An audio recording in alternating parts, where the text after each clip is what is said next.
You're listening to The Jay Barker Show on Tide 100.9 in Tuscaloosa.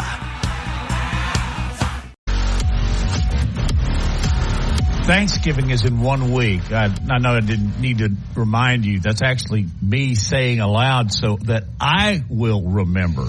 Because, you hit Thanksgiving and then it's just a super slide right into Christmas. But anyway, welcome into the program. It's Matt and Lars. Noah's at the control. Appreciate all of you joining us. And, of course, you can dial us in at any time during the show and just hit the digits, 205-342-9904. Lars, do you get SEC Plus or ESPN Plus? No, I do not. Well, then you can't watch the Alabama game. You know that?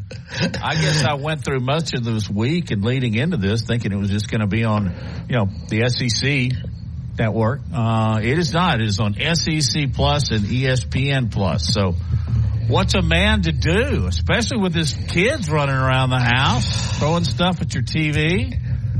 Well, I still am contemplating embarking on the suicide mission and taking all three of them to the game on Saturday. But we'll see. We'll see. I've been advised against it by many people. But if I can somehow secure a Rockstar parking pass, I'm gonna, I'll go for it. But we'll see. We'll see. I know my kids want to go. And I know it'll be a fun 45 minutes in the stadium if we do go. So let me read into this. Have you already mentioned it to them?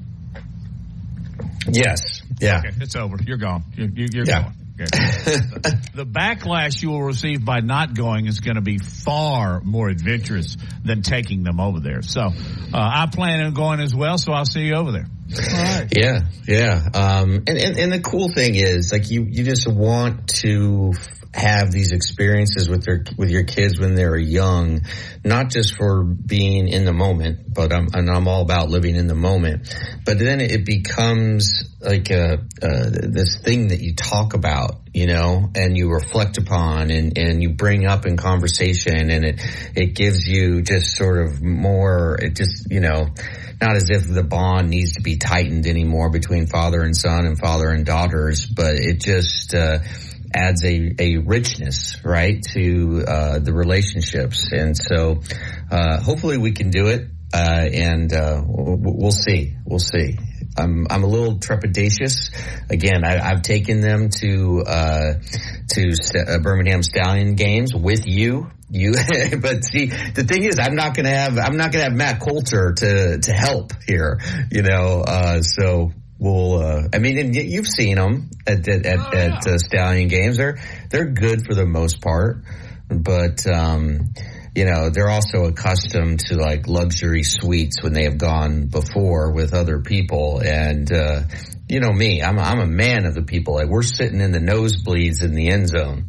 And so, I see. The Titans and the Bengals. Yes, very last row. Bengals play tonight. We'll have to talk about their match. Really big game. Really big game tonight against the Ravens and Lamar Jackson, two of the better quarterbacks in all the National Football League. And it's great when we have a Thursday night game that isn't a dud, because often they are. But this is one of the more important games of not just the weekend, but really of the entire season in terms of how the AFC playoff picture is going to shake out. Yeah, it's a crucial game, but boy, you are so spot on. Man, has Thursday night had some duds. And aren't those the games Al Michaels does? Yeah. Al Michaels will be on the call tonight. He's great, but man, and I think he even publicly said, man, you guys have really given us some duds. No. It seems like there'd be a way to avoid that on the consistent basis that it has been, but then again, I'm not the TV master. So we'll see how that works out. Anyway, Alabama is to host the Mocs of UTC this weekend. Bama, have you checked the line, Lars? If you haven't, give me a guess. I haven't. 26? Whoa. I don't know. I really have no idea. That makes me think I misread this. I thought I saw 45.5. Okay, that's probably right. I really have no idea because I have not done any research on Alabama's opponent. I have to say I've been caught up with other things, so haven't looked real heavily at them. Have you? Yeah, I have because it's I find their schedule interesting. They lost to the University of North Alabama, and that's definitely they are what I call Division II. I don't know how it fits into the lingo of today's football, but I thought they lost to them, and then they beat Sanford, who's the defending SoCal champion. So I don't know. It's different and again, I don't even know how they put a 45.5 line on this. And since you're it is 45.5, and the over under that I'm seeing is 49.5. So basically, the Vegas people are saying it's going to be a 40. You're looking at a 46-3 game. 46-3, yeah. They're not believing in Chattanooga's offense.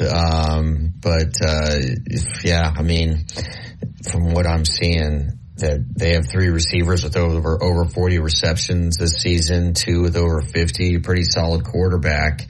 And, they are 7-3 this year, and they're a pretty good football team. So that seems like a really high line, for me. Yeah, it just amazes me how close they are. You know, that's one of the higher lines I've ever heard of. Is there a point in which they just cut it off and take it off the board? I know they'll do that with injuries and in certain circumstances, but I've always thought there was some kind of unwritten number in there somewhere that it gets to be too high. They just take it off the board because nobody's betting it or it's not worth the risk reward on it.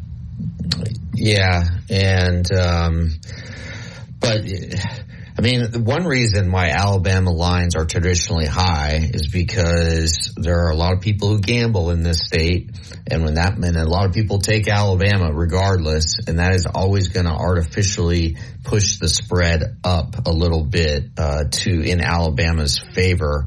That's something you need to keep in mind, but yeah, this seems like a pretty high line to me just at first blush. But, you know, I don't like gambling on games where the line is so high because it can just be a fluke. I mean, it always can be a fluke if you cover or not, but this really could come down to, you know, Alabama's, it's whether or not Tyler Buckner throws a touchdown with 10 seconds left. Right? Like, they have little props like that on this game? Probably. Yeah, you never know what you can find. But the only thing I really, and I never have bet much at all. But the only thing I think I did like 40 years ago or so is that I occasionally would like to bet the over.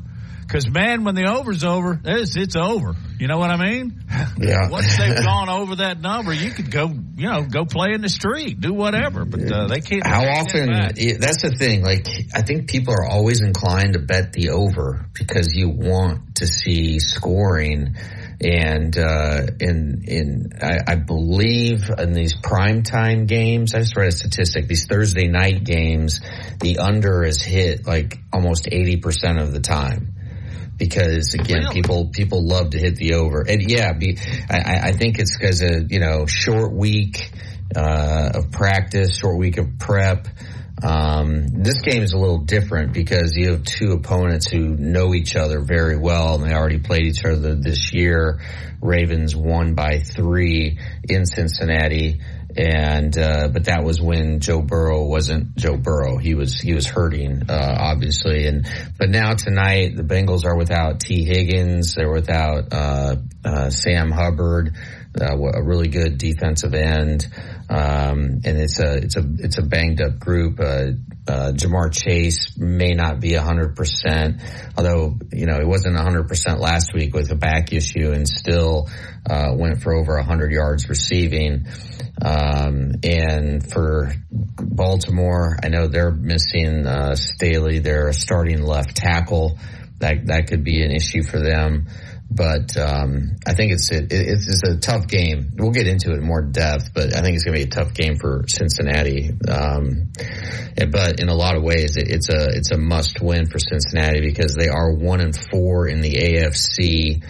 And you don't want to go to if you go to 1-5, you're basically going to be losing every single tiebreaker, with other teams in the conference for wild card spots. And yeah, there's still a lot. I mean, we're really like right at the midway point of the season.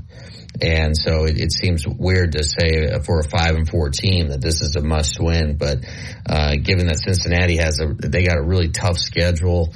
The easiest part of their schedule was the beginning, but at the beginning of the year, that's when Burrow was hurt and, it started 1-3. Okay, there's our Cincinnati report for the day. Yep. Thank you, Lars. Okay. Burrow's great. We all know. This is interesting. I'm just telling you, it's an interesting game tonight. Hey, let's take a call from Ellis and we'll get our first break in and give you our lineup. Welcome to the show, Ellis. Didn't we lose a very good NASCAR legend? Ken Squire. To tell you the truth, I have not heard that. Ken Squire was a TV broadcaster, not just on the NASCAR level. Ken Squire, he could announce on many different platforms as far as car racing is concerned.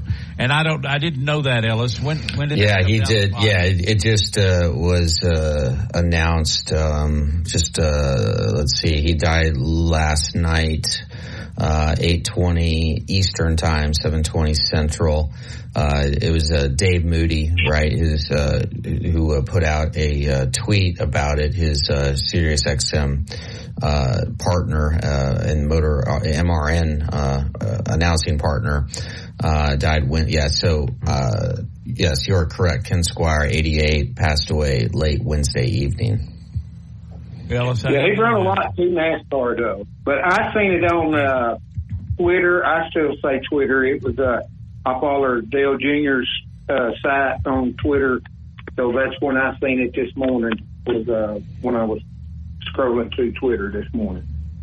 So. Yeah, I mean, what a titan of a figure that Ken Squire was. He founded, alongside with Bill France Sr., the Motor Racing Network in 1970, and that set the course for everything the network does to this day.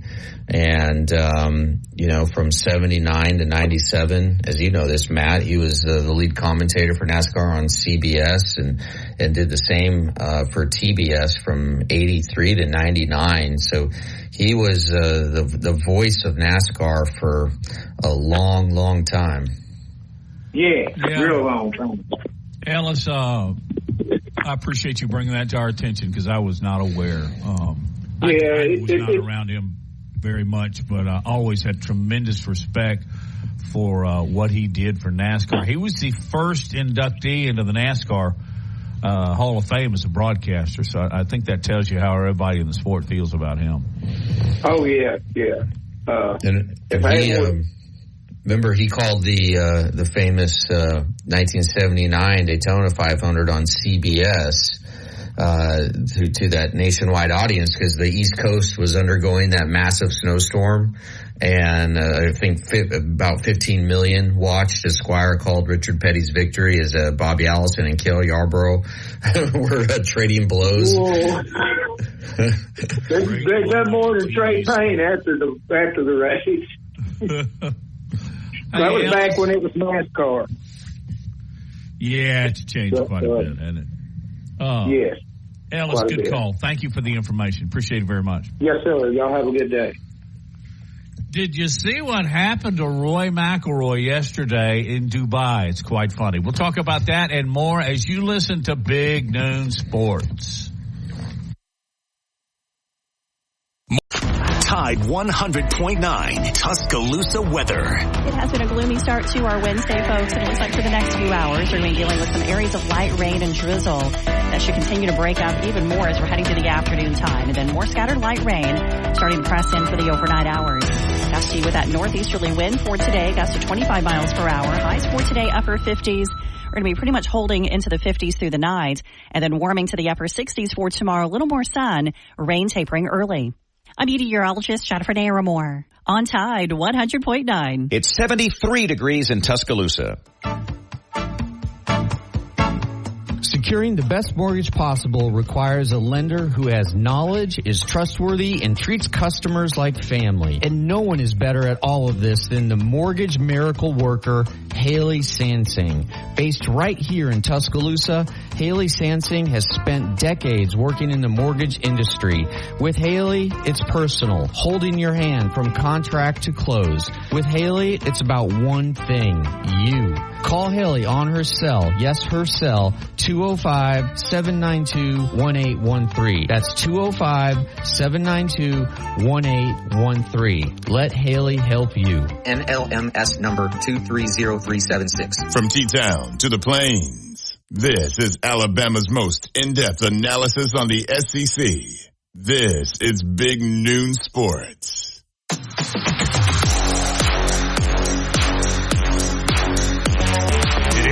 Big Noon Sports. Matt Coulter, Lars, Noah's at the controls. Now, on the show in just a few minutes, Kerry Clark from now Town Square Media, a longtime journalist at the University of Alabama and elsewhere. He will be with us. And then at 1:15, we'll talk a little high school football with Ben Thomas of AL.com. And, of course, then we've got Reagan with R&R to go over the picks. I'm certainly looking forward to that as well. Lars, this is just one of those kind of sidebar stories beneath the fold, but, you know, I think I know we're both fans of Roy McIlroy, but he's playing in a championship in Dubai, and he hits a ball on the par 3 13th, and it somehow ends up in one of the spectators or patrons, ends up in their lap. It was a woman who was seated right there beside the green, and you know how, Lars, you can sit straight up, your back straight up and both legs extended in front of you and just kind of cross your knees. This is not Indian style, okay? It's just, just moving, looking forward. And it landed and stuck right between her two knees. And so in a very awkward moment, he goes over and then he looks at the ball and the lady's just standing there smiling, but sitting there, sitting.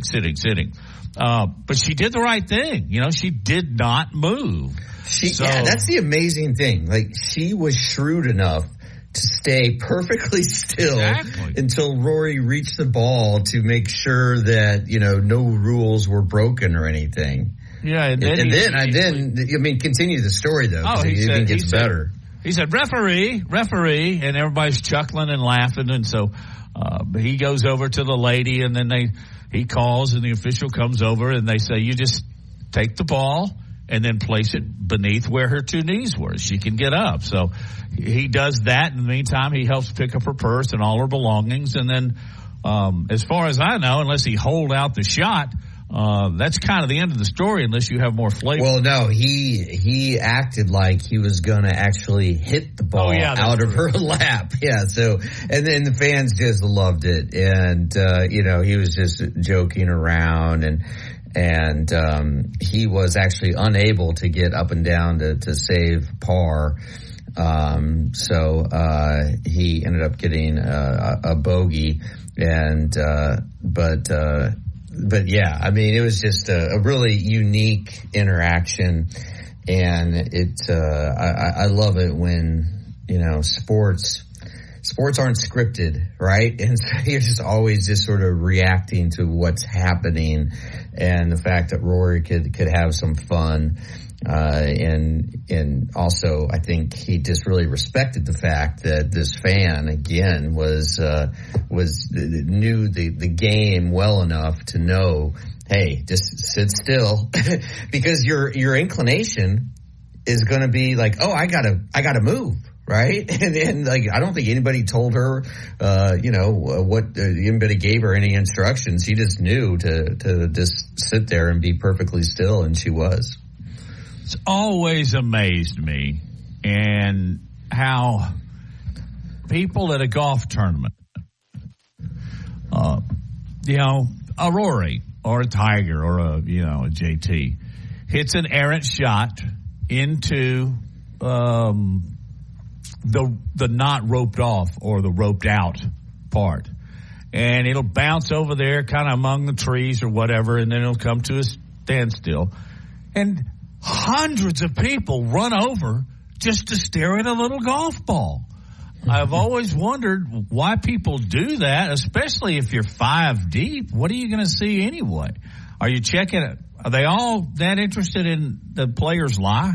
Is that it? To see if it's against the rock? You just want to bed of roses. You just want to be standing right next to the player when they, when they take that swing and actually just be up close to what it's like to witness a professional golfer hit a shot, and because it's different than everyone else. I mean, it just professional golf is one of those sports that's kind of like NASCAR, in that you really need to be there in person to fully appreciate the talent and the power that these guys hit with, and just the accuracy and the creativity in their shots. It's really something to behold.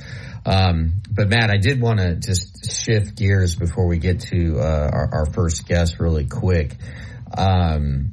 It's already mock draft season, right? It's never too early. And somebody who I trust is a writer named Luke Easterling for SI.com. And I wanted to ask you, just who do you think is the first Alabama player picked? Or who do you think the draft experts are going to have as the first player picked?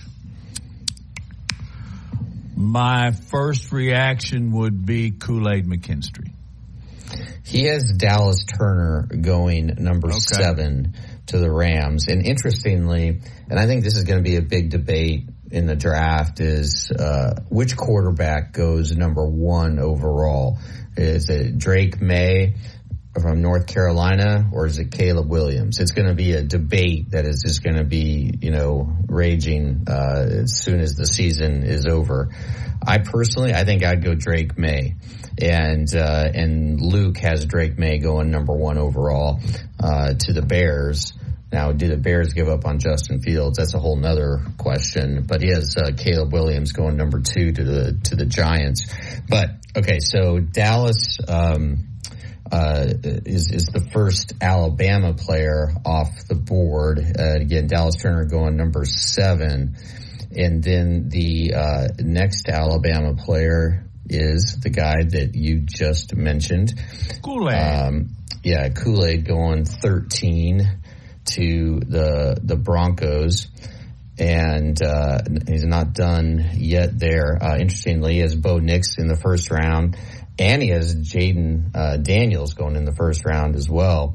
So a lot of quarterbacks going in the first round. But then J.C. Latham going at 19 to the Saints. And I do think Latham is going to be a first-round pick. He also has Michael Penix going in the first round. Man, a lot of quarterbacks. And then this is surprising, but not surprising, I guess. Terrion Arnold going 23 to Pittsburgh. So both Alabama corners going in the first 24 picks, and then he has one more Alabama player going in the first round, I believe. Good grief! What are we working on 5 now? Yeah, no, sorry, that was it. Terrion Arnold. Yeah, so still. The 3 defenders, and then Latham, right? So 4. Did I say another one? No, 4. Oh, yeah. We talked about this a couple of days ago, whether or not Terrion Arnold has worked his way into the first round, and whoever we had on, excuse me for not remembering, said late first, early second. Yeah, I think he's gonna sneak into the first round. I really do. And to have two. I mean, think about it. Alabama with 2 first-round corners on this team, and these are both going to be number 1 corners in the NFL. So Alabama, man, is when you got 2 lockdown corners, which is what I think we can classify McKinstry and Arnold as, it just allows you to do so much more on defense with your safeties. Yeah, a lot of talent on this Alabama defense. A lot of talent. And they seem to be coming together. Hey, when we get back, Kerry Clark, who I host a show with him on Saturdays after the Alabama football games, and then he has some shows on Tide 100.9 WTBC himself. We'll talk about those and a lot more as we continue on this Thursday edition of Big Noon Sports.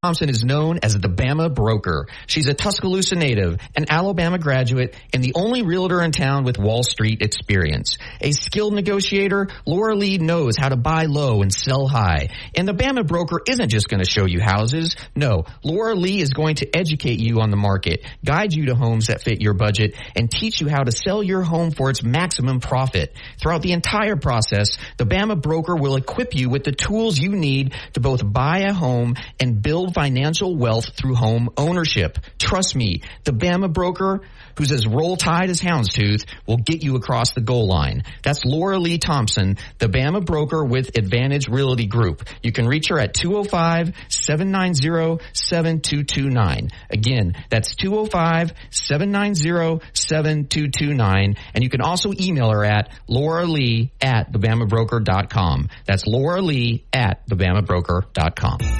From T-Town to the Plains, this is Alabama's most in-depth analysis on the SEC. This is Big Noon Sports.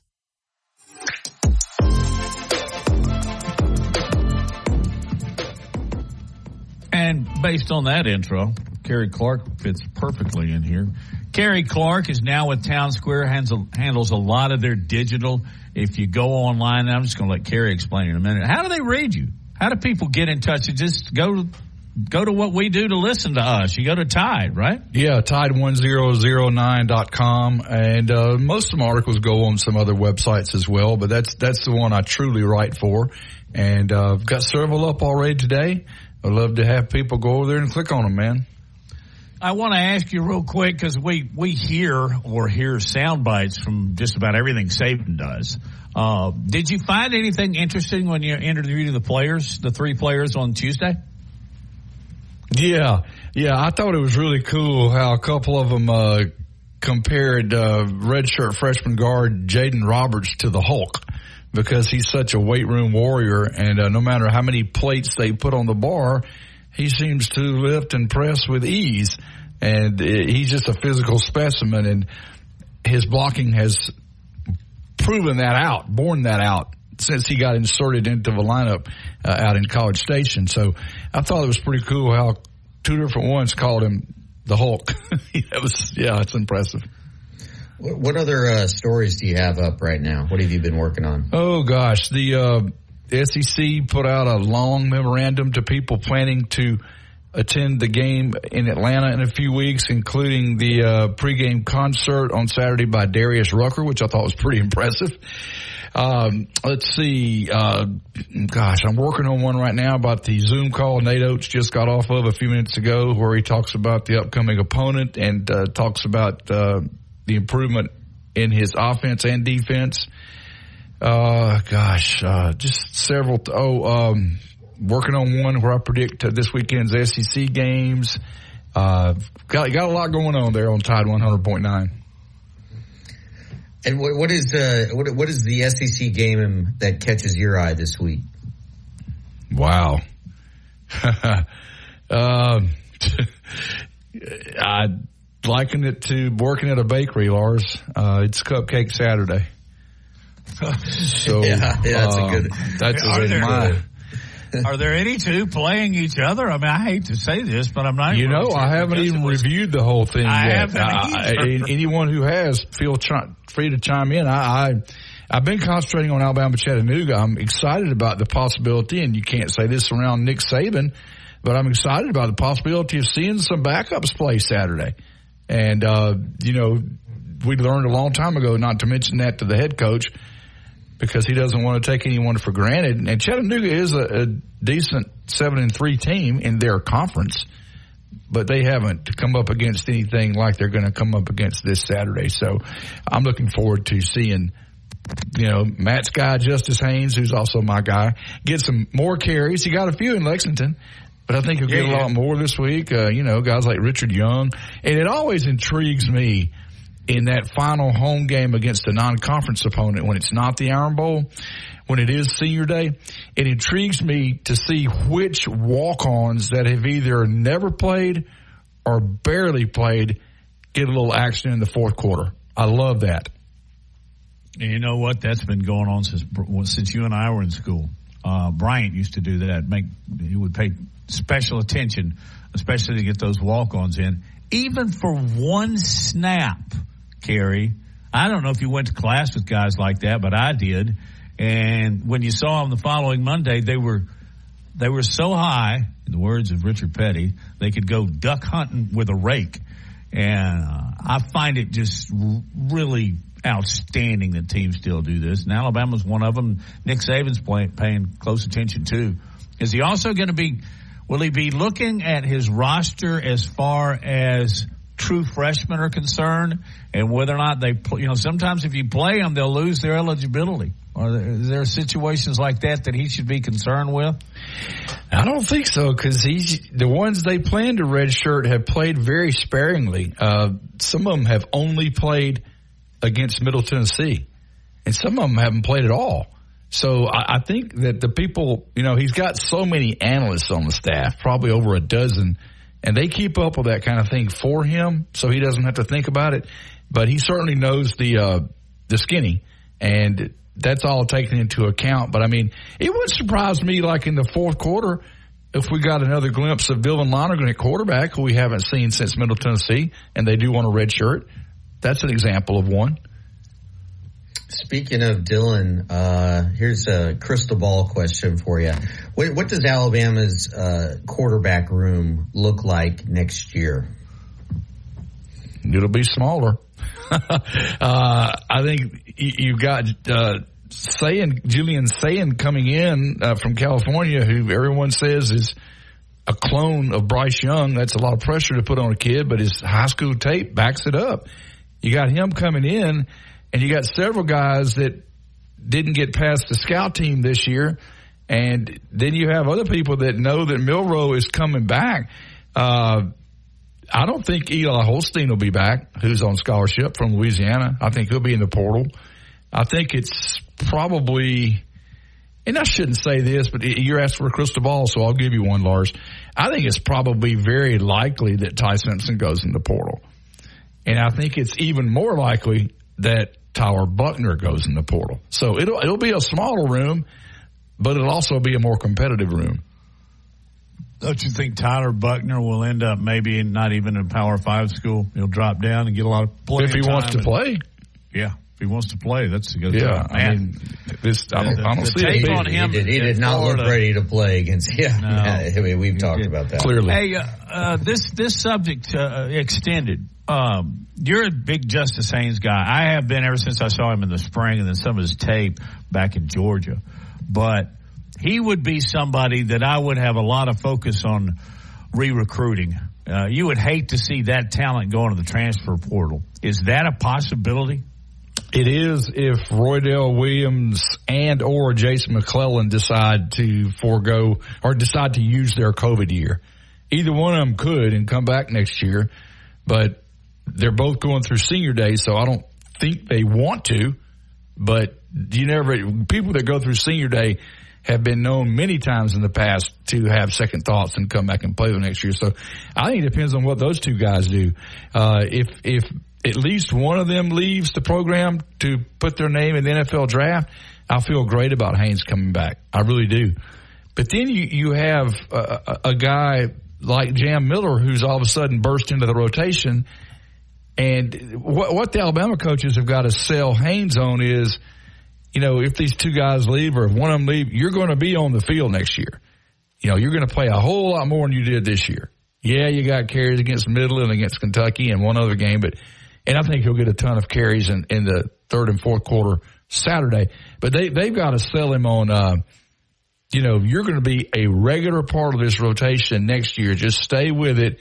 Here's some examples. Brian Robinson, most recently, of the Washington Commanders, that stuck it out and stuck it out and stuck it out and finally got on the field. And, it wasn't that long ago, Matt, that Sean Alexander, the top running back in the country that spurned Michigan for Alabama, comes down here in the mid-'90s and gets redshirted as a true freshman. And his redshirt freshman year, Ivy Williams played him very sporadically because he apparently wasn't picking up blitzes. And then he goes down to Baton Rouge and explodes, as we all know.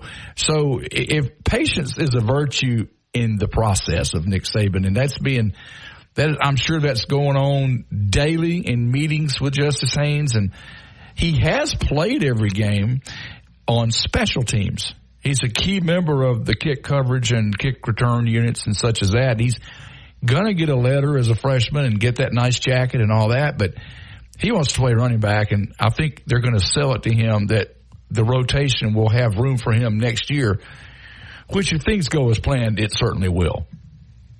Your thoughts on the development and evolution of the offensive line this year, and specifically true freshman Caden Proctor at left tackle?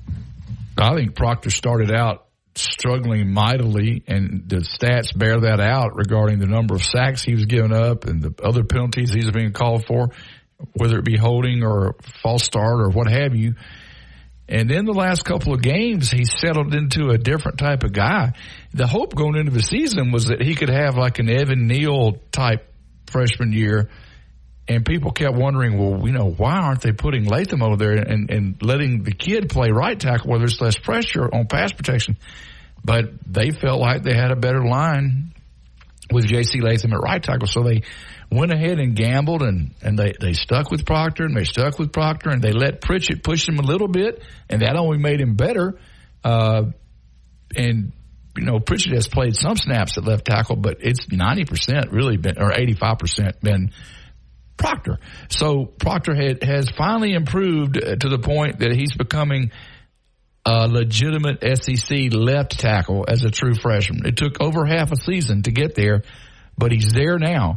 And the other thing, Lars, is they finally got Darian Dalcourt out of the starting lineup and put him in a swing role where he belongs as a backup at three interior positions. And when they made Jaden Roberts a starter on the offensive line out in College Station a month ago, the Hulk, as his teammates call him, proved why. And those two things, the improvement of Proctor and the insertion of Roberts, have turned what was a okay offensive line into one of the best in the SEC, top 2 or 3 easily. Are Alabama fans aware, or the nation aware, of what Will Reichert has done in his years at Alabama? I think so. I think the media has done a good job of reporting on that. And, consistency has been his middle name since I started watching him play in the 10th grade at Hoover High School. That's been a few years, being this is his 5th year at Alabama. So, I've been watching the kid for 8 years. I already knew how good he was when he was a sophomore at Hoover. He's only gotten better since then. He struggled against LSU, but that's any kicker. He said himself in one of those interviews earlier this week that, it's not realistic to expect a guy to make every kick. Now, Will, you did that in 2020 when the team won the national championship and went undefeated, arguably the best Alabama team ever. He's shown he can do that, but he's also human. But from a mechanics perspective and a consistency perspective, I would submit he's the best place kicker in UA history. Yeah, and there have been a few. Although early in Saban's career, it seemed like it was going cattywampus on him. But anyway, I always loved Peter Kim. I don't know why I'm going to throw that guy out there, but I just did. Kerry has seen Alabama play basketball a couple of times. Let's talk some Bama hoops on Big Noon Sports.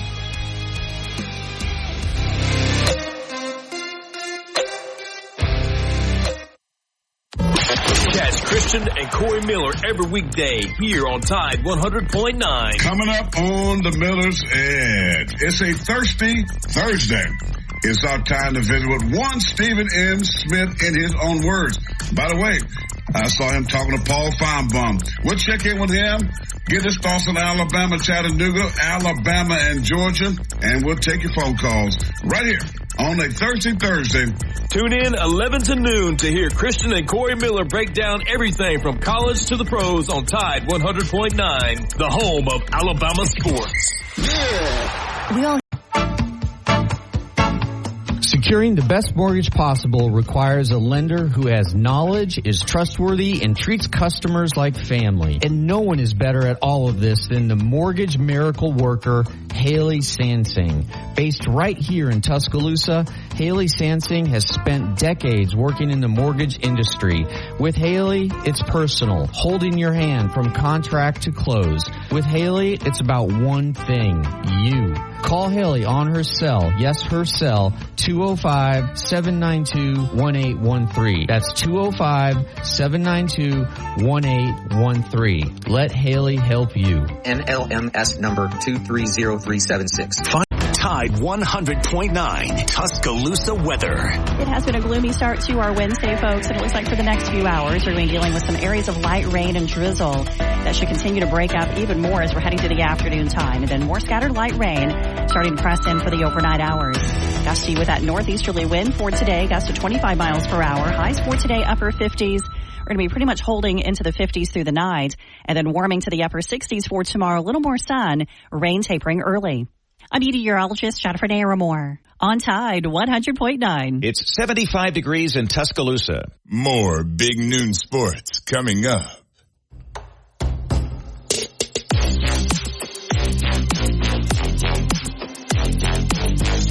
Kerry Clark is our guest on the show today. Kerry, in addition to what you contribute with digital media, with Town Square Media, you also have a couple of shows. One of them actually includes me. Would you tell us about them? And then I'd like to talk some Alabama basketball. Right. Well, on Saturday night, as you alluded to, 2 hours after each Bama game, home or away, we do a show called the Bama Postgame Show with the two of us and Mark McGriff, which is always a lot of fun, especially when kickoffs allow us to do them at Walk-On Sports Bistro. Indeed. Where they feed the talent. We love that.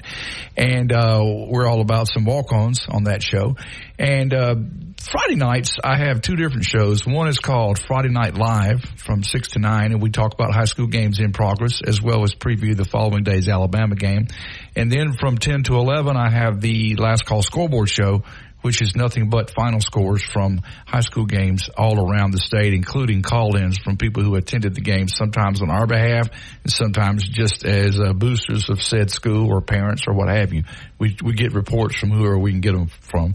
We're concentrating on Tuscaloosa Academy this week because they've got a big second-round playoff game at home. But we'll be covering all the West Alabama and even state of Alabama schools that are remaining in round 2 of the AHSAA playoffs. Kerry, Nate Oates apparently is working his magic again through the transfer portal and his recruiting and so forth, because this team has just burst out of the gates. Now, granted, the level of opponents is not, they're not the SEC, let's just say that. However, they've been okay teams, and they've been able to kind of score with Bama. I know it might be 100 to 70 something, but the other night, Tuesday night, they just whipped South Alabama mercilessly, 102 to 46. So defense has showed up. Did you observe that? I was there, and they looked great on both ends of the court. Astonishing shooting percentages, which won't keep up as defense improves as they play tougher opposition, which starts actually a week from tomorrow. But they've got Mercer tomorrow, which is a decent team in their conference. Mercer from Macon, Georgia. Mercer is not likely to beat this team, but you never can look past them because, as Coach Stallings used to tell us, it's not a big game unless you lose it. So you don't want to be in that boat. But Mercer's very beatable. You mentioned the transfer portal. Alabama had the 5th-ranked portal class in the country, and that was the magic of Oates doing a lot of the work on his own, because there for a period of time he didn't have any assistant coaches. And yet he went out and found 3 in a very quick manner, all of which are sharp, keen basketball minds. He got them working busily, recruiting portal mostly and some high school kids, and they are very talented. They have 11 healthy, available scholarship players. They made the decision to redshirt 6'9" wing player Chris Parker and let him put on some strength and some weight and muscle. And so he won't play any more than whatever the minimum is this year. In fact, he didn't even dress against South, so that's a clear sign they plan to redshirt him. But the 11 scholarship players they have available all bring different skill sets, different types of things they're good at. It. One might be guarding the ball. One might be passing. One might be rebounding, dunking. One might be shooting threes. One might be driving to the hoop. They all have different skill sets. And he was asked just a few minutes ago on his 12 o'clock Zoom call, what's the deal as far as, when you plan to narrow the rotation? Year past, you don't play with 8 or 9 guys. Right now, you're playing 11. And he said, well, that depends on, A, how they play defense, and B, how they play overall, such as on offense, shooting. And some of the ones that got called out about their defense, like freshman Davin Cosby and Sam Walters, responded by playing their rear ends off on that end of the floor against South, and that earned them some more minutes than they might normally have gotten. And both of those guys are always good shooters, but they became good defenders when Oates called them out in another press conference. So he knows how to reach kids. Now, you reach them by calling them out, or you reach them by not playing them as much minutes as they're used to. Because you got to understand, all 11 of these guys that are eligible played big minutes at their previous stops. You get down here and you got to earn them. And they've earned them so far.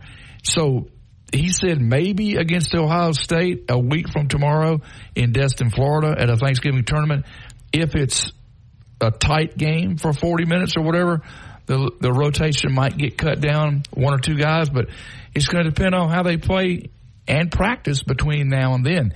But gosh, they have so much talent and so much depth, and what he's a magical magician at is getting them to play together chemistry-wise, and they do bonding things that, they have these retreats and all that they go on, and it brings the team closer together. They hang out a lot together. Occasionally I'll see them around town eating 4 or 5 at a time together at certain restaurants, and they seem to really like each other, and that leads to chemistry on and off the court, which translates to victories. Do you know, or are you familiar with kind of the backstory of how Nate Oates landed Grant Nelson? Not 100%, no. What are your thoughts on what you've seen so far out of him? I think he can play in the NBA. He's 6'11". He can handle the ball. He can dunk on anyone. He has grown into a better shot blocker over the course of the 3 games. He's a solid rebounder. His three-point shot is a work in progress, but if he gets to where he's making anywhere near 40% by the end of the season, he'll be gone. Noah Clowney went after 1 year in a college program. Grant Nelson had outstanding seasons over at North Dakota State, and of course he'd never gone to the South or anything like that, but what I do know is that Oates sold him on how many people Oates has in the NBA right now. And he has 6. And they're all playing valuable minutes. And he's got a couple of other guys on the cusp that are in the G League. So he sold him on, I'll get you ready for the pros. Just come give me a year or 2. And if Nelson has any kind of a season like he started off having when these tough games start, like Ohio State next Friday, and the SEC, which is deeper and better than it's been in eons, he's going to get severely tested. But if he keeps playing anywhere near the level he has in these first 3 games, I see him as gone after 1 year at Alabama. If he doesn't and he gets like second-round feedback, then he could come back for one more year if he chooses to do so. But athletically and mentally and physically, I've been very impressed with him. I thought he was going to be pretty good, but what I've seen on him through 3 games is more than pretty good. You know, the SEC pundits thought highly enough of this guy to vote him all SEC. He never stepped on the floor. So, and that's not all that unusual. It does happen from time to time when a player comes in. I think Brandon Miller may have even entered into that territory a little bit because he was such a good high school player. But, hey, let's talk a little bit about the schedule. You mentioned the Buckeyes. This is another area in which Nate Oates wants to. And he's lost some games. He lost to UConn last year by scheduling them. I think that was in a tournament. But who else is on the pre-SEC schedule that Alabama fans are going to see? Besides Ohio State, they may end up playing either Gonzaga or Santa Clara. They've just got I don't have the schedule right in front of me, but I know I ask you without doing it myself. I heard everybody. I went to a tip-off meeting yesterday where Oates spoke, and people were talking about a 3-game stretch in December that is just going to be brutal. I guess you got my curiosity now because I know that the cupcake games are about to be over with. I'm pretty sure they're going to start out 4-0. So. Let me just use the magic of RollTide.com and pull it up, and it only takes a second. We can certainly review this for the fans, no problem. Let's see, sports, basketball, men, and more, and schedule. Okay, here we go. All right. You're already 3-0. You got Mercer, should be 4-0. Then you have this tournament in Destin where you play Ohio State and then either Oregon or Santa Clara. Then you have a home game on November 28th against Clemson in the ACC Challenge. Decent opponent. Then you have Arkansas State. And here's the monster stretch, Matt, beginning December 9th. Purdue, Creighton, and Arizona. You talk about strength of schedule? Wow. My gosh. You get 2 of those 3, you may already have clinched your bid in the tournament, the big dance. But then you have Eastern Kentucky, winnable. Liberty and the C.M. Newton Classic in Birmingham, winnable. And then the SEC starts with a road game January 6th at Vandy, which I don't think this is one of Vandy's better teams. I saw where a lower division school upset them the other night. But then you got South Carolina coming here, and you got to go to State, who's just okay.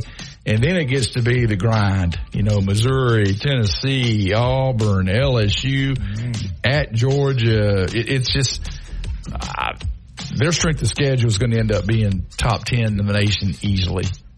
But that 3-game stretch, wow. Yeah, no kidding. With Purdue. Right. That's just Creighton and Arizona. Woo. All NCAA teams. And then some. High seeds. Yes. All right, Kerry. Thanks for your time. We'll listen to you tomorrow night. And then again, I will see you at Walk-On's Bistro Saturday after the UTC game. Thank you, sir. All right, man. Thanks for having me. All right, you bet. Kerry Clark on Big Noon Sports. You know what, folks? There is an old saying that you just can't fight City Hall. It is so true. And on this level, you can't fight Dollar Green either. I'll explain, and I'm a little sad today. I'll explain that as well on Big Noon Sports. Laura Lee Thompson is known as the Bama Broker. She's a Tuscaloosa native, an Alabama graduate, and the only realtor in town with Wall Street experience. A skilled negotiator, Laura Lee knows how to buy low and sell high. And the Bama Broker isn't just going to show you houses. No, Laura Lee is going to educate you on the market, guide you to homes that fit your budget, and teach you how to sell your home for its maximum profit. Throughout the entire process, the Bama Broker will equip you with the tools you need to both buy a home and build financial wealth through home ownership. Trust me, the Bama broker, who's as Roll Tide as houndstooth, will get you across the goal line. That's Laura Lee Thompson, the Bama broker with Advantage Realty Group. You can reach her at 205-790-7229. Again, that's 205-790-7229. And you can also email her at lauralee@thebamabroker.com. That's lauralee@thebamabroker.com.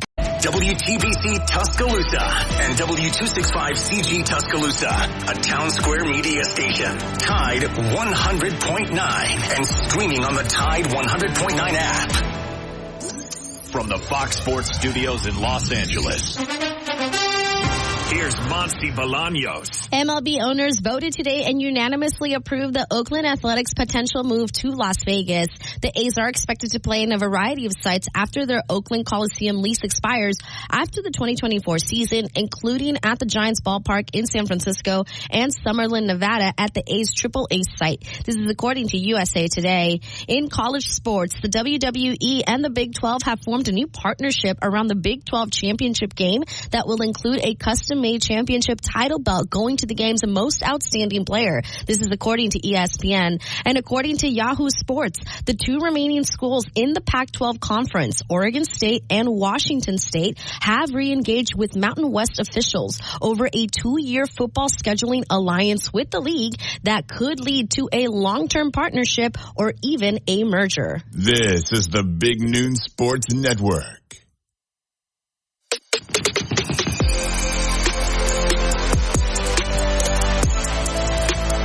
Hey, thanks for tuning us in. Man, it's a pretty day, and I don't mind the chill in the air. But anyway, welcome into the second half as Lars and I get ready to guide you into the weekend and the Alabama UTC game slated for an 11 a.m. kickoff on SEC Plus and ESPN Plus. So I guess you can't get it over what we would call like regular or cable TV, but you have to subscribe to those in order to watch the Alabama game. And then I want to remind people that in the middle of all that, tomorrow afternoon we will be at Walk-On at Innisfree, 25-year pub. Bounce back and forth a little, folks. But tomorrow we will be at Innisfree, the Friday place to be. Lars, I know this has been in the wings. It's been coming, but now that the Major League Baseball owners have approved it, the Oakland A's are apparently going to Las Vegas. They couldn't get things together. The city couldn't get things together with a new stadium. And you know how that goes back and forth and back and forth. And also how it usually goes is the team moves. And this is tough for the kids, of my era. The Oakland A's, when I was young, were the coolest team in the history of the world. I mean, first of all, they had those cool uniforms. Charlie Finley was a very aggressive and progressive owner for back in the days. See elephant on the sleeve. And then they had players like, good grief, Vida Blue, Sal Bando, Bert Campaneris, who, by the way, at one time was one of two players to have actually appeared in a Major League Baseball game in 9 innings at a different position at all 9 innings. Think about that one. That was pretty cool. And then there was the second wave of the Oakland Athletics, which I didn't like as much because I wasn't a real big fan of the Bash brothers. But with Canseco, McGuire, they had an unbelievable, oh God, how could I forget off the 70s team? How could I forget Catfish Hunter and Raleigh Fingers? Now, Lars, you were about 2 when they were developing this powerhouse, but to be calling them the Las Vegas A's is going to be equal, if not more difficult than finally being able to come around, bouncing back and forth between all the locations of the Raiders. I've finally gotten to the point where I recognize and I see them as the Vegas Raiders, but there ain't anything I can do about it except complain on my radio show. That's what I'm doing. I'm going to miss the A's playing in Oakland, California. There you go. Yeah, it's too bad that Oakland now has lost their NFL team and now their Major League Baseball team. and just so many memorable moments throughout Oakland A's history. One, who can forget when the ball bounced off Jose Canseco's head and was a home run, maybe the greatest blooper of all time. And also the Derek Jeter play at Oakland in the playoff series. I think it was in 2001. Just amazing quick play that we've talked about a lot, that kind of epitomized what Derek Jeter was all about. And I know he wasn't an A, but it took place in Oakland. And also the whole concept of analytics was popularized by Billy Beane, the general manager of Oakland, and then put into the movie Moneyball. And in a lot of ways, Billy Beane, he changed not just baseball, but sports by applying mathematical principles to player evaluation. And now also it's even grown from that to the mathematical probability of outcome of whether or not you go for it on 4th and 2 based on down and distance and how much time's left in the game and what the score is. And I mean, but all of that originated with the A's. Yep. By the way, one of the best and maybe underrated movies was Moneyball. Brad Pitt is really good in that. I thought Brad Pitt deserved at least a nomination, but he didn't get it.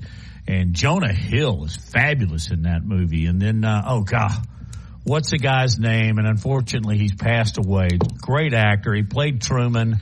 Oh, Philip Seymour Hoffman. And him as Art Howell. Yeah. He sold it. But that was a great movie, and it was based on the truth. Mm-hmm. I'm not sure that as a baseball purist, Lars, I ever totally bought into that. I bought into part of it. And you'll notice the A's could win divisions and contend for them, but they never won it all. What was one of the lines that Billy Beane said? You can't lose the last game of the year. But anyway, that was a good. But movie. I mean, you look at their payroll compared to the teams that they were going against, and it was about half the size of the Yankees, right? And so in a lot lot of ways. That's something the fans can cheer for. All right, we got a lower payroll. We finished second, but we got a lower payroll. They simply didn't have the money, the another bank reason account. They're leaving. Yes, yeah. And I think Oakland has to kind of look at itself, too, the city, the fan base, as to why they are leaving. I did want to just touch really quick before we move on to our next segment about an ESPN.com story by our really good friend Chris Lowe, which he was in Tuscaloosa earlier this week. And whenever Chris Lowe writes about Alabama and Nick Saban, you need to pay attention, because we know and have learned over time that Nick Saban really trusts Chris Lowe, and he shares things with Chris, which is a testament to Chris's, I think, just one is just his ability as a reporter and as a writer, but also just his authenticity, his genuineness, that Coach Saban trusts him. And so it's always worth sort of paying attention, right, when Chris Lowe writes on Alabama and specifically has time with Nick Saban. And I found one anecdote from this story, which is titled, Nick Saban says Alabama had, quote, right attitude after early adversity. I thought one really interesting and compelling little story in here was that Saban he's doing things now that he's never done in the past. And one is that he was constantly reminding his players to conduct themselves with, honor and integrity and class. Like, he's always done that. But then one of the players jokingly called him out on it and said, "Hey, coach, you cuss in meetings and, quote, that ain't showing class." And so what did Nick do? He vowed to pay $5 every time he cussed in meetings going forward. And so there's like a pot now in the locker room or somewhere downstairs that they are making note of when Nick Saban uses a cuss word. And so Nick Saban's going to have to write a check, but he'll have to do something after the season to be held to account for his use of dirty words. And we all know if you've ever spoke with Nick Saban, one-on-one, that he, like myself, doesn't mind a R-rated word here and there. So anyway, but also the real gist of the story is that Nick Saban is very much enjoying this season, and the enjoyment he gets is, I think, out of the evolution and growth of this team, and in that they're not now, and Nick is quoted in the story as saying that he loves the fact that after a win, it's not like, oh, thank God we got out with a win, it's not just like, we kept the critics at bay. No, in the locker room, like, the players are really enjoying each other. And Jalen Milroe, I love it. He says in there, hey, we knew that this was a work in progress. Our team is a work in progress at the beginning of the year. And I was a work in progress. I'm still a work in progress. And in a lot of ways, Jalen epitomizes and is metaphorically kind of what this team is all about. And he also said that this is a player-led team, but it goes back to Nick Saban sort of giving that responsibility, allowing the players to lead the team. And it goes back again to that players-only meeting. Remember, we talked about it quite a bit. I think it was following the South Florida game. So, really interesting read, and another great job by Chris Lowe, who's a friend of the program and just a terrific reporter and writer for ESPN. I have immense respect for. What a comfort level between coach and player that is involved in that entire story. That's pretty darn cool. Hey, Ben Thomas from AL.com is our guest next on Big Noon Sports.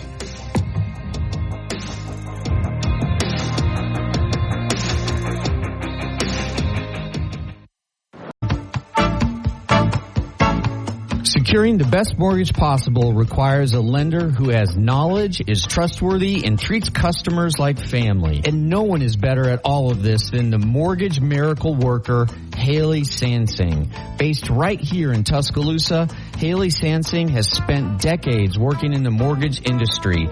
With Haley, it's personal, holding your hand from contract to close. With Haley, it's about one thing, you. Call Haley on her cell, yes, her cell, 205-792-1813. That's 205-792-1813. Let Haley help you. NLMS number 230376.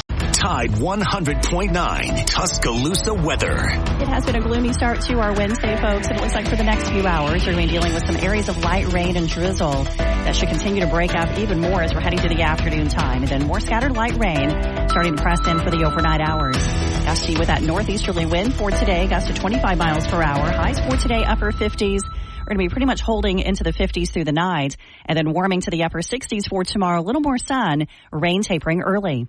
I'm meteorologist Jennifer Naramore on Tide 100.9. It's 76 degrees in Tuscaloosa. Covering SEC sports like kudzu on the roadside. This is Big Noon Sports.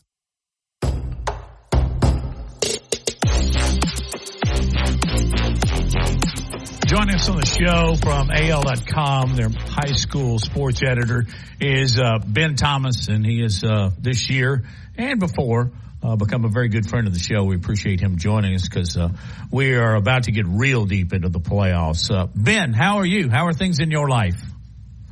Man, everything in my life is blessed. I hope you guys are doing well. Really good. Great time of year to be a football fan. You got NFL tonight. You got college this weekend. The championship games are coming up. And then you've got the always very popular Alabama playoffs. Anything happen of great, and this is such a broad question, anything happen of great interest in week one? A couple of things. I think we had 6 number 4 seeds beat number 1 seeds. I think that's out of 52.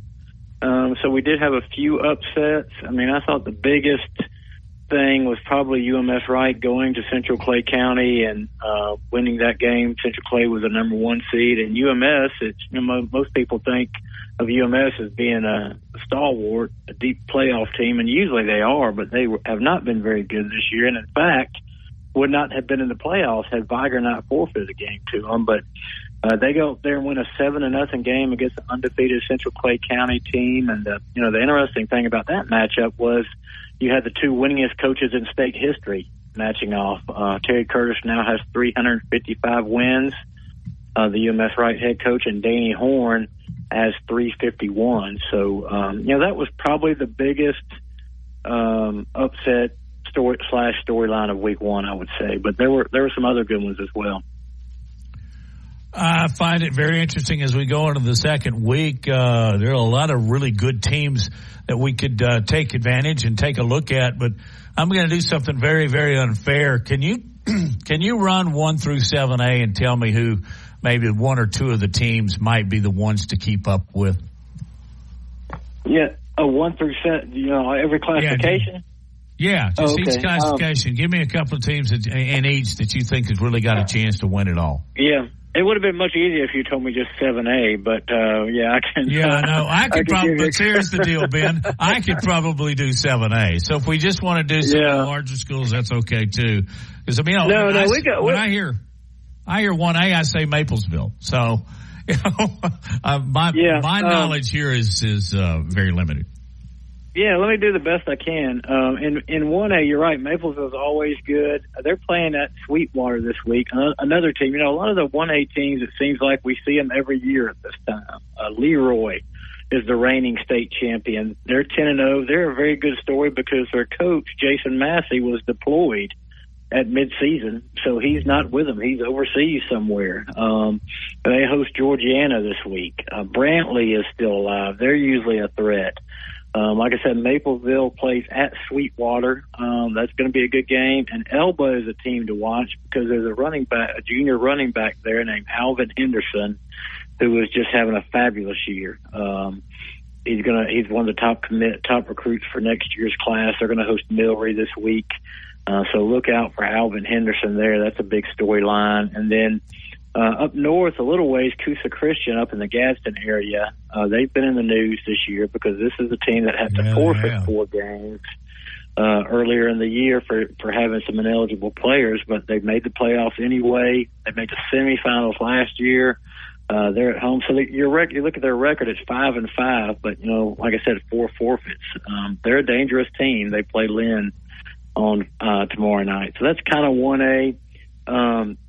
2A, obviously 2A, anytime you talk about 2A, you got to talk about the Fife Red Devils. What they've done. Paul Benefield is one of 2 coaches in our state's history to win 300 games at the same school.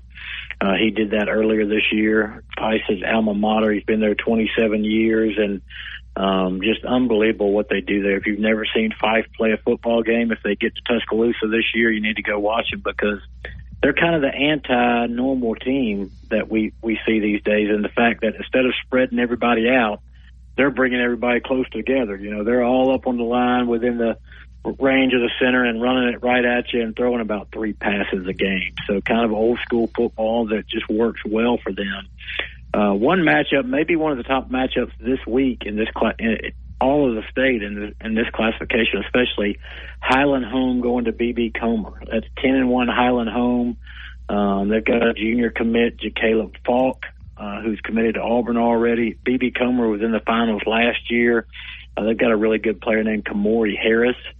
So those 2 teams, and of course, down your way, Tuscaloosa Academy is still alive at 9-2 and hosting Southeastern. So that's kind of the story in 2A. In 3A, a lot of eyes this week are going to be at Mars Hill at Madison Academy. That seems like it should be maybe a quarterfinal or semifinal matchup. Mars Hill's 10-1.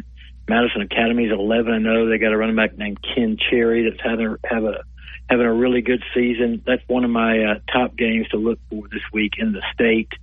Down here I live in the Daphne Mobile area. Mobile Christian is an interesting story. They're the number one team in the state. They're undefeated. And they had some defections in the offseason. Sterling Dixon, the Alabama commit, transferred to Spanish Fort, a Class 6A school. Colin Wilson, their running back, is now at Gulf Shores, which is the number one team in 5A. But they haven't missed a beat. They keep winning. And the reigning champ, St. James, is still alive as well. Their quarterback, KJ Jackson, is an Arkansas commit, big left-handed quarterback who threw 5 touchdown passes in the championship game last year against Piedmont. If I'm going too fast, just stop me. I'm just looking at all of them and seeing what's taking it all in. 4A's got some good matchups this week. Andalusia is the reigning champ. Their running back, Jamarian Fat Burnett, just decommitted from Auburn, but good player. They're going to Jackson. Jackson's got a quarterback, Landon Duckworth, only a sophomore. He's already committed to South Carolina. They've got a young running back who's really good, only a freshman. E.J. Crowell is his name. He's got SEC offers. That's going to be a good matchup. In fact, the South in 4A is loaded. T.R. Miller is going to Montgomery Catholic. Montgomery Catholic hasn't lost in the last 3 regular seasons, but they've not made it to the championship. They lost in the 2 previous semifinals. So I wonder maybe if this could be the year that they make it to the championship game. We'll see. And Westminster Christian is hosting Deschler. You may have heard the name Brandon Mush. He's the Westminster quarterback. He's set all kind of state records for touchdowns scored and rushing and passing and that type of thing. And Cherokee County's back. Jacob Cornejo is their running back. They were runner-up last year in 4A. In 5A, look, one of the stories in the state is Gulf Shores, and not all positive. They've been they're 11-0 and the number one team in the state. That's where Mark Hudspeth coaches. Mark Hudspeth, of course, successful college coach, has been at Gulf Shores 3 years, and what we know is that and one of the military academies, wasn't he? Yeah, head coach at Louisiana Lafayette for a while. Was coach of the year at Austin Peay. Only spent 1 year there, but he's been at Gulf Shores 3 years and done a good job there. They're 11-0, but they've been under Alabama High School Athletic Association investigation for really most of the season, but particularly the last couple of weeks. And that investigation is still ongoing. Another school turned them in for, some type of eligibility or transfer possible violations, and nothing's been done yet, but it's still open. So in the meantime, they're still playing, and they host a very good Charles Henderson team Friday night. You may have seen over the weekend that Zion Grady, a 5-star defensive end for Charles Henderson, committed to Alabama over the weekend. Very good player for them. So look out for that. That Gulf Shores storyline is still big. It's still kind of under the radar, but they're still there. There's still a possibility that, that at some point they could be taken out of the playoffs if they find anything on them. So that's kind of interesting. And then on the north half, you got Leeds and Ramsey playing Friday. Ramsey's the defending champ. That's going to be a good game there. And in 6A, look, everybody wants to talk about, I know we'll get to Hillcrest Tuscaloosa in a minute.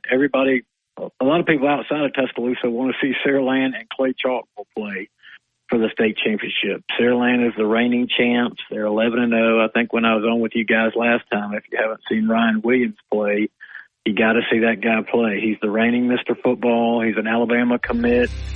He's only a junior, but he's also could reclassify. And Hillcrest Tuscaloosa is good as well. I hear the music playing, so I didn't even get all the way through 6A.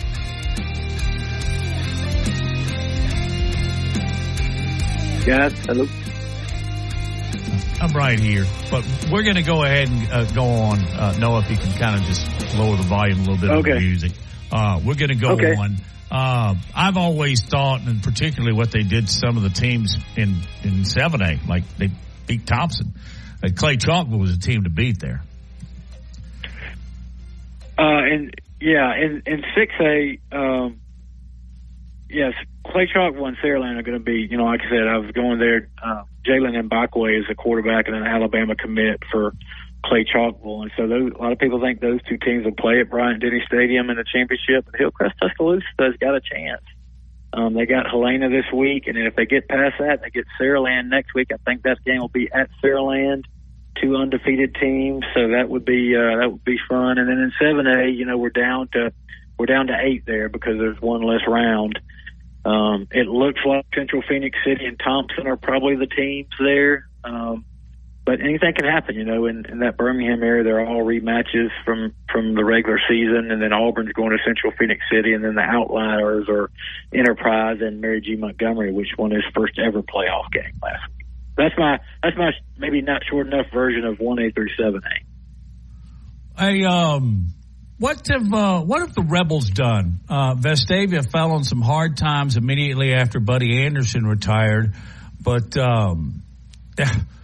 they got Thompson and a chance to win this thing. Everybody goes, oh, nobody beats Thompson. And I'm asking this for selfish reasons because all my children went to school there. How about them Rebels? And I'll let you go.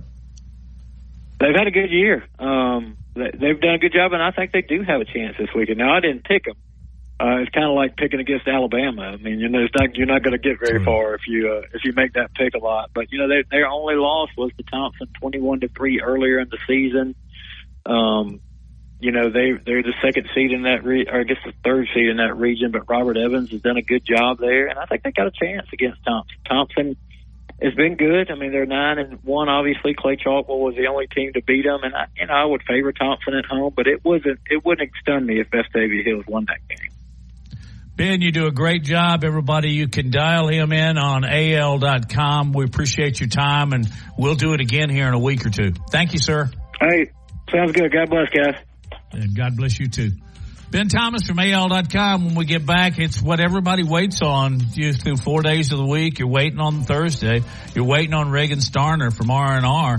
As we're going to pick our football games against the spread and see where Lars, if he's still batting 3 out of 4. Amazing. Back on Big News Sports.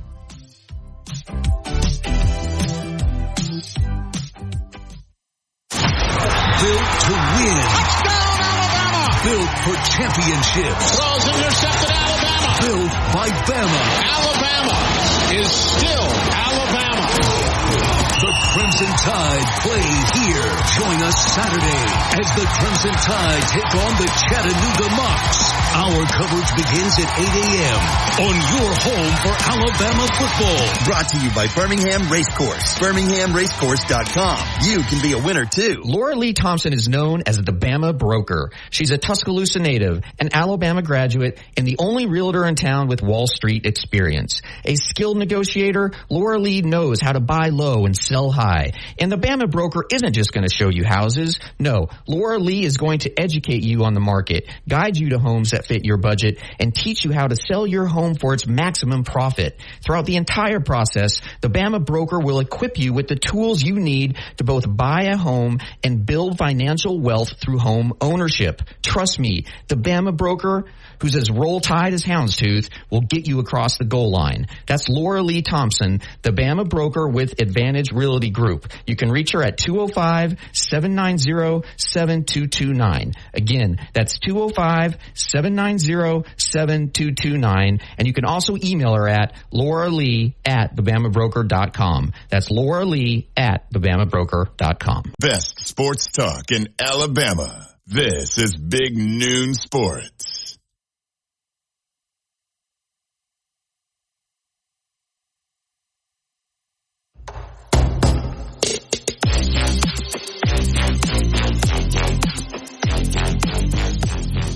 Thursdays. You know what that means? It's R&R, the Cigar Mansion's turn, and that means Reagan Starner is going to join us, and we're going to do our picks. But I think before we go to Reagan, we need to welcome in Lars to see where the standings are. Well, last week we picked Utah, Washington, Michigan at Penn State, Ole Miss, Georgia, Bama, and Kentucky. Mr. Reagan, 1-3. Matt Coulter, 3-1. Lars Anderson, 4-0. So overall for the year, Reagan is at 21-23 at a stout 48% winning percentage against the spread. Matt, you are a flip of the coin. You're 22-22 which obviously is 50%.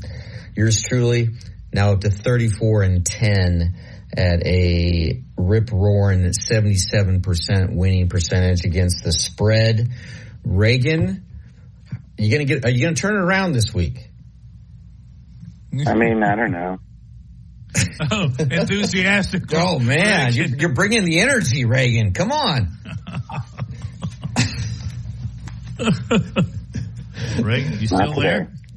I'm here. Okay. Not today. All right. So let's just start with Georgia at Tennessee. Matt, I'll let you go first this time. Georgia is a 10-point favorite.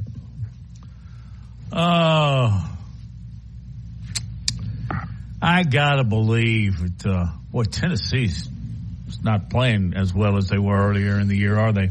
I'll go Georgia. Reagan? I mean, I really don't see much, honestly, with Tennessee here. I don't know. I always feel like once people's seasons are over, they end up, especially now, the kids, once their season's over, it's like, oh, we don't have anything left to play for. We don't care. And then you see, blowouts. I feel like that happened with Ole Miss against Georgia last week. I think it's going to happen with Tennessee versus Georgia this week. And I think Georgia probably blows them out and doesn't lose until they play Alabama in the SEC championship game. Yeah, Georgia is definitely hitting their stride right now. And I think you could make the argument that Georgia has really separated itself from the rest of the country. It's Georgia number one and kind of everybody else. However, something about this game just to me screams take these 10 points with Tennessee at home. It's an early kick. This is Tennessee's Super Bowl, right? This is really their chance to make a statement nationally and just throw some chaos into the national championship picture. So I'm going to go with Tennessee. I don't think Tennessee's going to win this game, but I think it's going to be closer than most people believe.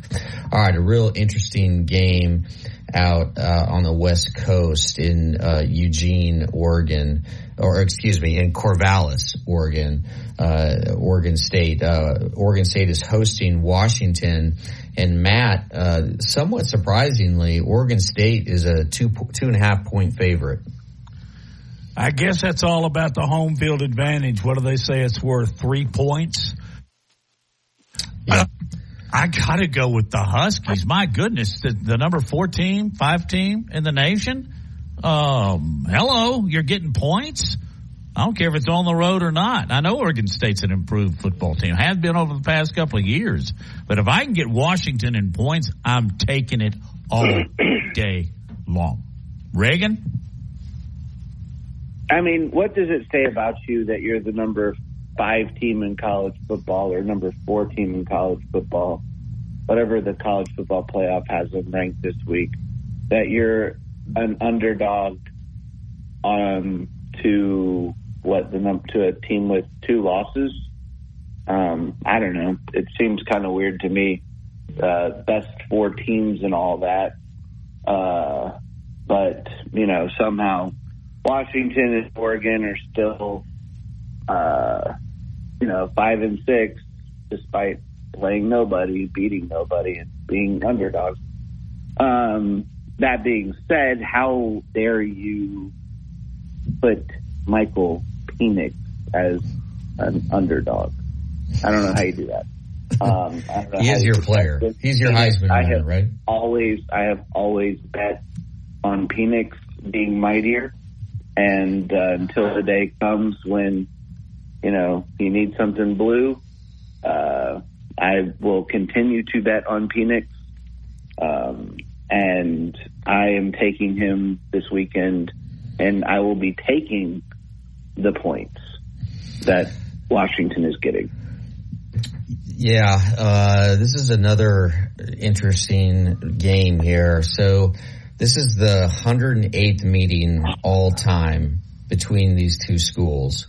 And it's likely the last time in a very long time that these two schools will play. And yes, welcome to the new era of college football where history means nothing and historical rivalries mean nothing. For Oregon State, they're 8-2 and they still have a path to the Pac-12 title. And look, if the Beavers, which I'm surprised that you didn't throw a Beaver reference in there, Reagan. If the Beavers can beat Washington on Saturday night and then they get Oregon next week, they have a chance to absolutely disrupt. They have a chance to single-handedly make sure that the Pac-12 doesn't put a team in the playoffs. And how sweet would that be for Oregon State? Because Oregon State just went to court on Tuesday. Lawyers for Oregon State went to court on Tuesday, arguing that they should be in control of the Pac-12 moving forward, not the 10 schools that are leaving the conference. And so Oregon State is just they have been sitting there watching the conference disintegrate around them, and they don't have a dance partner as of yet, but of where to go, where they're going to be playing next year. And so they have a chance to really ruin it for everybody else, all the teams and universities that ruined it for them. So I think there is a huge amount of motivation for Oregon State, and I think they win this game. I think they win it by more than 3 points. So I'm going against you guys. I'm going Oregon State. All right. So, this is a really fascinating game. It's on ABC, 6:30 Central kick. And just say you like Beaver. That would have been a better answer than whatever the long-winded. Aren't we talking Longhorns and Cyclones here? Yeah, I know, but just say you like Beavers better. That would have, I could have gone with that. If you said I like Beavers, I would have been like, okay. I got you. I like Beavers. There it is. Okay, that's 4 times. Gotcha. Texas at Iowa State. Texas, 7.5 point favorite. Alabama fans are going to be watching this one real close, Matt, because everyone in this state, if you are Crimson Tide, you are pulling for the Cyclones. And I'll be pulling for them, but it's not going to help. It's going to be considerably colder than what Austin is used to. But I think with Texas now, they got Ewers back, and he's about full steam. So I don't want it to happen, but I'm going to pick Texas. Maybe that means Iowa State will win. All right, Reagan. What's the line here? 7.5. I'm going to go with the Cyclones. I hate taking the Cyclones. I've never wanted Iowa State to win, ever. Don't even want them to cover. What do you have against Iowa State? I don't like Iowa State. I don't like them. But they do possess the worst uniforms in all of college football. So I'll throw that out there if it's a part of hate. I really feel like, going back to the previous one, I feel like that's the Beavers, but and I don't know, I'm not a fan of Texas lately, and Iowa State, it's like they're like sneaky. They played everybody really close. I think Matt Campbell's a great coach. Sorry he doesn't have Brock Purdy anymore, but he should have gotten out of there when he could have. And I don't know. I think they play them close. I think the weather affects Texas. I like Iowa State to cover 7.5 this week. Because Texas has looked awful lately. Yeah, you're right. Texas has not been trending in the right direction, and I'm going to go with you. I'm going to go with the home team here. And again, it's going to be a really electric atmosphere in Ames, Iowa, because they also know what's on the line, that they can knock Texas out of the national championship picture with a win. And I know from being from the Midwest how much every team in the Midwest cannot stand Texas, and it will be a very short matter of time until fans of the SEC will come to agree with me, and Texas will be the most reviled team. This is a prediction here. Most reviled team in the SEC by the SEC fan base within 2 years. Just trust me on that one. I'm going Iowa State. I'm pretty sure they are. I think they already are. I mean, especially for Alabama fans. I think Texas is approaching Tennessee levels of hatred, and if all it will take will be the SEC saying you can't do horns down, and that'll be the end of it for Texas and the SEC. And the nonsense of the band last year, how Texas just treated Alabama. It's an absolute clown show. I'm with you. But it's par for the course for Texas. Yeah. I mean, think about the most entitled person you've ever met, and multiply it by 100, and that's Texas, in my view. Okay, Alabama, Matt, 45.5-point favorite over Chattanooga. Where are you Believe going? it or not, this is hard because I think Alabama is going to play a lot of first-time guys. I don't think they want to play deep into the second half. They want to kind of have everybody rested for the game the following week. So believe it or not, I'm going to take Chattanooga. Reagan? 69-0 Alabama.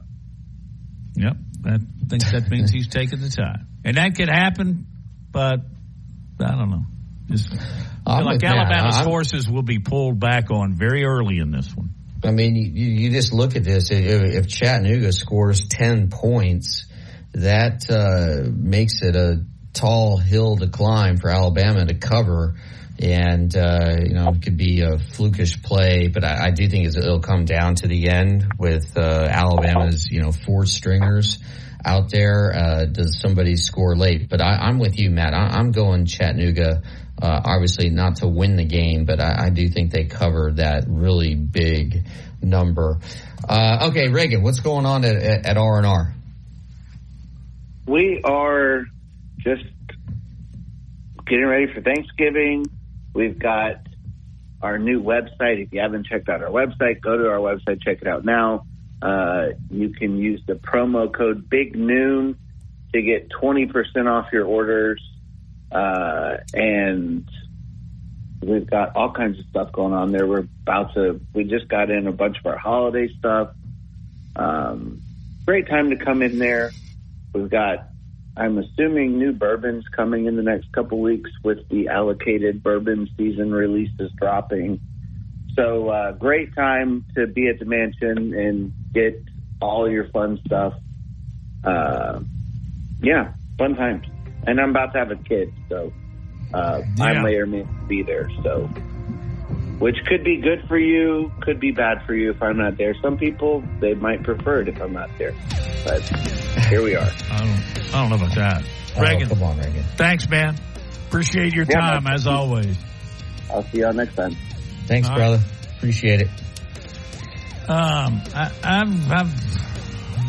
I hate to do this to you, Lars, but I've got a math question when we get back on Big Noon Sports.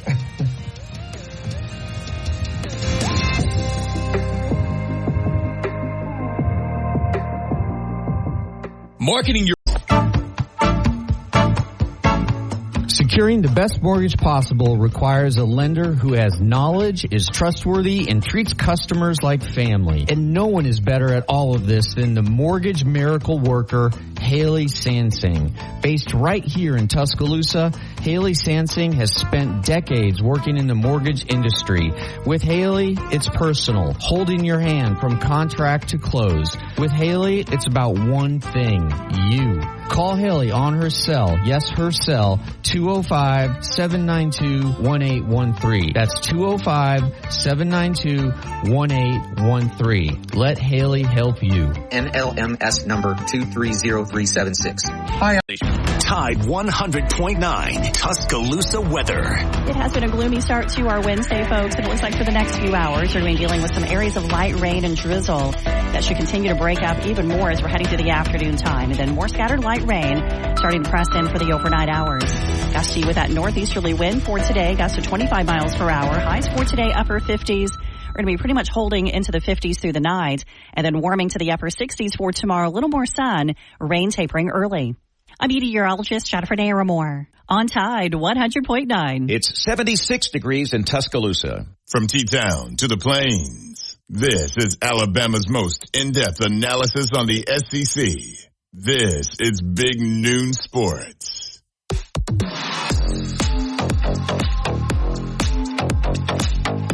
Thanks to Reagan. Thanks to Ben Thomas. And in hour number one, Kerry Clark joined us as well. So we've had a full show, and we'll have a full show tomorrow with Matt and Laura Lee and myself, and actually with Lars. I'm not going to be there twice. So dial us up. Come by and see us tomorrow as we broadcast from Innisfree. Lars, you have just been incredible with your picks this year. You are now above 75%, having gone 4-0, which is, I mean, just I can't believe Vegas isn't just blowing you up on social media and getting you to come out there, flying you out to the Bellagio, giving you a suite and letting you do the picks. But so far that's not been the case. Meanwhile, I have been the absolute epitome of mediocrity. I have continued to go 2-2, 2-2, 2-2, 2-2.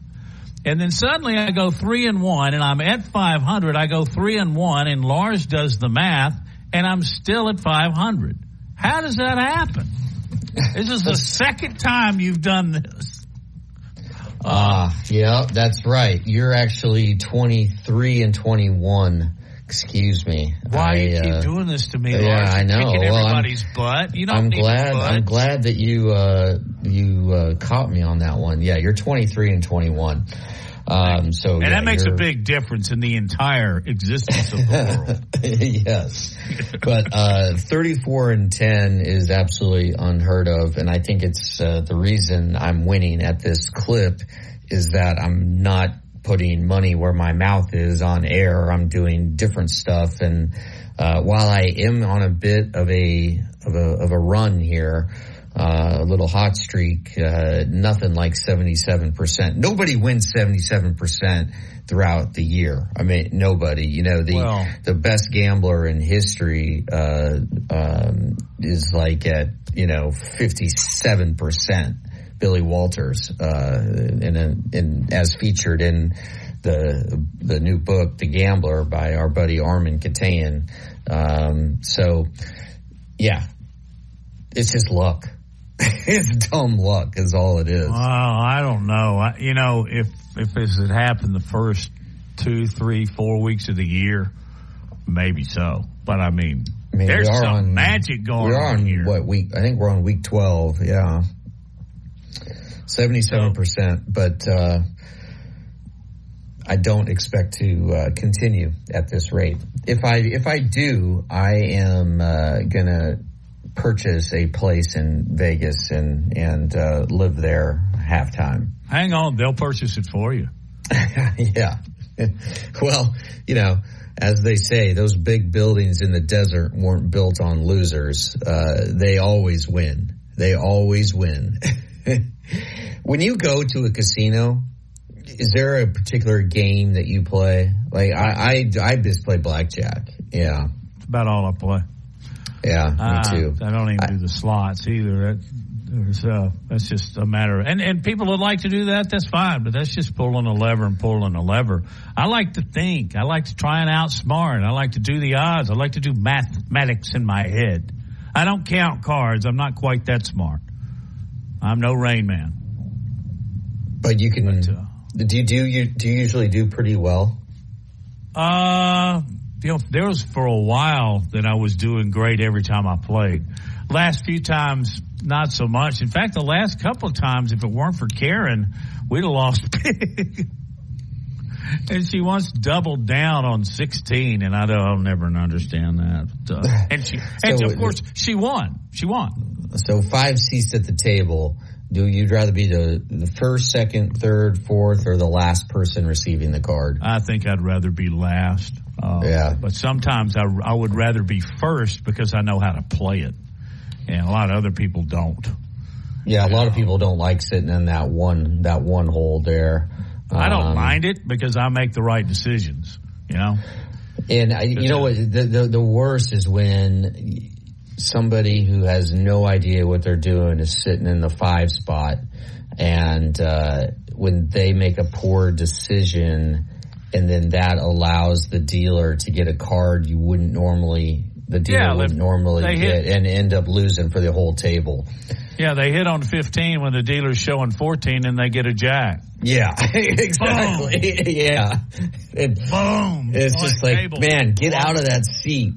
That's the problem when you're like on the $5 table, right? Or $5 tables don't even exist anymore in Vegas. No, the last time I was in Vegas, tens anymore. Either. Yeah, no, it's a 20. The $20 table is the cheapest table you can get at the big casinos. I'm sure if you get off the strip, you can find some places that maybe you can find a $10 table. But man, I mean, because I used to always just go and plant myself at a $5 table, but I don't even think you can find the $5 table in Mississippi anymore. No, they're not there. In fact, it's very, very rare that they all open up a 10.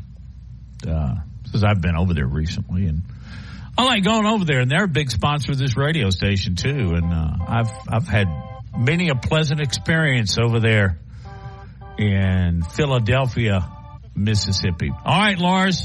Tomorrow, what do you say we meet at our favorite place on Fridays, Innisfree, the place to be? That all right with you? That sounds good. I can't wait to get some food and drink at Innisfree tomorrow. Look forward to seeing our thousands and thousands of listeners at Innisfree tomorrow. Lined up all the way across the street there on the University Boulevard. Chattanooga. We'll see you. Yeah. Oh, the Mocs, the mighty Mocs. All right. Thank you for joining us on Big Noon Sports. Big thanks to Noah, too. Thanks for running the show. See you in 22.